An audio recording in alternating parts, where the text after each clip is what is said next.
G'day, Anthony Ross here, and welcome to this week's Mental Toughness Made Simple video, where my aim is to help coaches, parents and players develop mental toughness more effectively.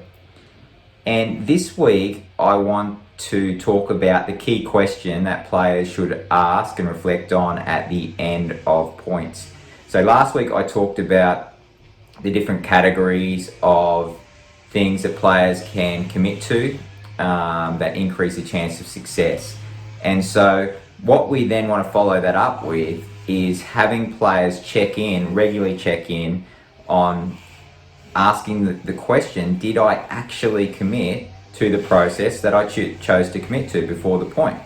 And so what this does is that typically, if we think about what happens when players compete at the end of points, if they've won the point, they'll typically feel good. If they lose the point, they'll get more difficult feelings. If they're executing their skills well, they'll generally be feeling better. If they're not executing well, they'll be getting difficult thoughts and feelings about that. And so if we don't have them orient themselves and continually try to gain this perspective that the idea of competing and being a good competitor is simply choosing helpful processes to commit to, and then seeing how often we can actually commit to that, then what will tend to happen is they'll tend to get more and more caught up in the unintentional thoughts and feelings that show up around the outcome and execution of skills. And so, as I said, what we want to have them do is to practice a lot, and even make it part of their routine to check in and make the reflection at the end of points very explicitly reflecting on and basically checking in and saying, did I actually commit to the process that I chose? Since that is the combination that leads to competing well. Choosing a helpful commitment and then just seeing how often that they can do it. That needs to be the key question that they're asking.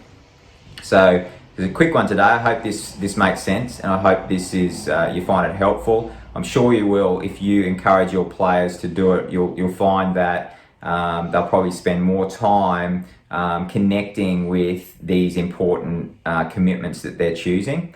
And typically what I also find is if you get players doing this well, they'll actually feel less intense, difficult thoughts and feelings around if the result's not going how they want, or if they're not executing their skills well, because they simply spend less time caught up in it because they're so quickly checking in at the end of the points and getting that perspective of connection with commitment, rather than being caught up with the natural difficult thoughts and feelings that come around the outcome and execution.